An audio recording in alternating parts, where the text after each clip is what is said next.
as cenas, em geral, quando você está fazendo um roteiro, as cenas são só uma linha ou duas, tá? Então, nessa cena aqui, o fulano vai enfrentar o menininho que ele nem sabia que era o inimigo dele. Pronto. Nessa cena aqui, ele vai descobrir o poder da varinha dele, de madeira tampa. Você começa a descrever, dentro dessa estrutura de 3 atos, como é que vão ser as cenas, o que é que vai acontecer para o percurso do seu protagonista. Tá fazendo sentido, gente? O Jackson aqui, por exemplo, ele tá falando que no meu caso, eu só fui criar um roteiro quase na metade do livro. Antes, só ia escrevendo com uma ideia superficial de como seria o final. Tudo bem. Se a sua ideia inicial te leva até o final, muito bem. Se não, aí é bom você distribuir as cenas. Às vezes, o que eu vejo muitos escritores falarem é que, assim, imaginam as cenas, mas não imaginam o todo.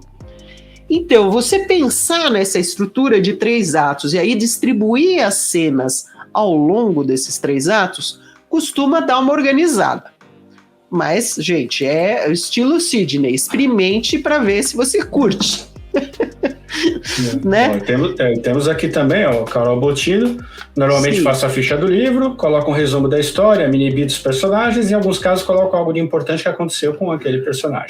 Quando você vai escolhendo as cenas, lembre-se que é legal pensar em arcos. O que são arcos? Arcos são aquelas curvinhas de tensão, tá certo? Então é legal você fazer as cenas irem criando um contínuo de encadeamento e tensão. É aí que quem pensa de maneira lógica, nessa hora, faz um exercício lógico.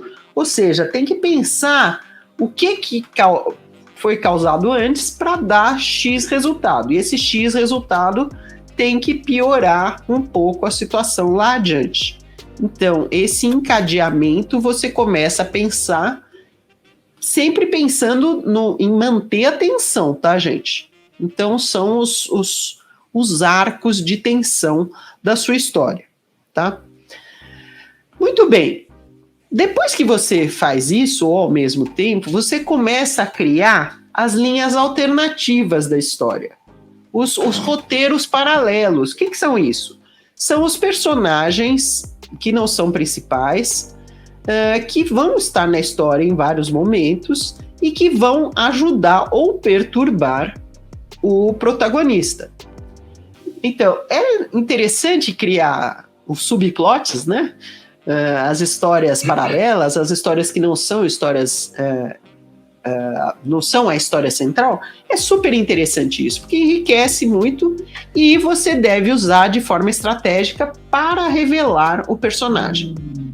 Então, você não deve criar uma história paralela que não tenha nada a ver com nada. É legal ela ter a ver com o tema e ajudar a revelar o protagonista.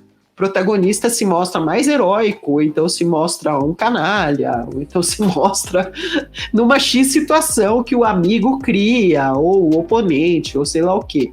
Né? Pense nas histórias, por exemplo, as histórias românticas vira e mexe, tem subplot, né? Então, a amiga da protagonista resolve fazer não sei o quê, traz alguém para ler a mão e dar palpite, entra com um fulano para criar ciúme no interesse romântico. Então, pense, né? Os subplots entram ali para dar uma movimentada e para revelar o personagem. Sempre interessante que aí a protagonista se mostre mais generosa, mais maluca, mais isso, mais aquilo, tá? Temos aqui, Helena Grassi.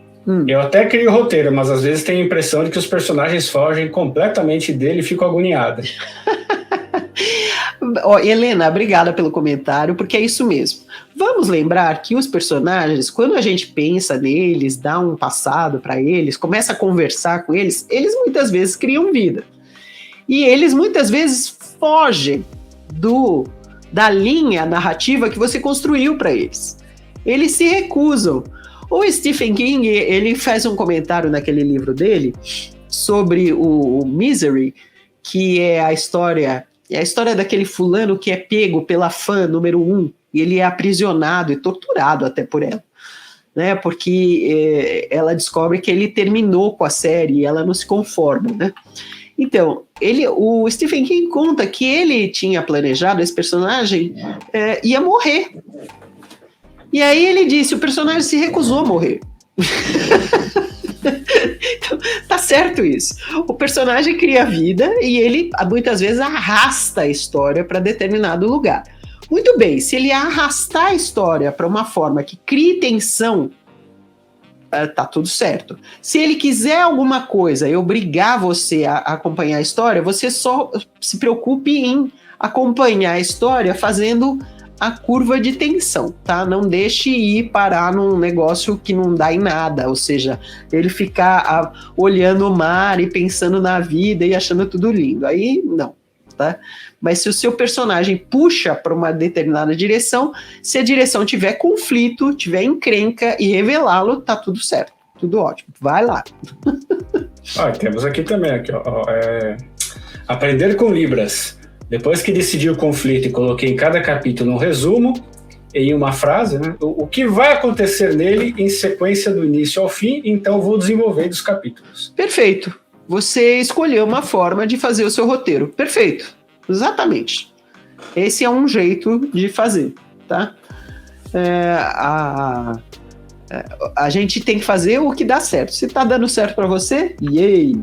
Laura, temos aqui uma... muito obrigada. Muito obrigado. Uma colaboração. Fiz um roteiro bom, mas não consigo achar o cenário. Queria fazer passando em Quebec, mas não inspira a realidade. Como fazer um roteiro funcionar se eu não sei a ambientação convincente? Luí, veja que nessa dica aqui que eu tô dando, a premissa já é um lugar decidido, né? Uma das primeiras decisões que você toma lá no começo. Qual personagem, que é o quê, e qual é a situação desse personagem, ou seja, onde ele está. Isso é primordial porque a forma como você age com o cenário pode dar muitas dicas e pode ajudar a desenvolver a história. Se você está na dúvida, coloque o seu personagem num cenário que você pessoalmente conheça. Minha sugestão. Quanto mais interessante for esse cenário, tanto melhor, mas coloque num cenário que você conheça, porque aí você pode explorá-lo com verossimilhança. Você está dizendo o Quebec não inspira a realidade? Isso provavelmente quer dizer que você não conhece o Quebec, ou não conhece o suficiente para botar seu personagem lá. Então, não sei onde você tá, mas se você tá em Floripa, bota seu personagem em Floripa. Aliás, belíssimo lugar para fazer uma história, né? Temos vários escritores aqui em Floripa, bota lá. Né? Numa daquelas praias maravilhosas, aprontando alguma, né? Um corre-corre, uma descoberta, um assassinato em alguma daquelas praias lindas, comendo ostra depois, né? Olá, eu sou a Laura Bacelar. Eu presto vários serviços no mercado editorial. Eu ajudo autores a tirarem dúvidas com consultoria, eu faço mentoria para quem quer escrever livros de não ficção e eu faço leitura crítica com viés editorial. Se você tiver interesse, veja os meus dados de contato aqui abaixo desse vídeo.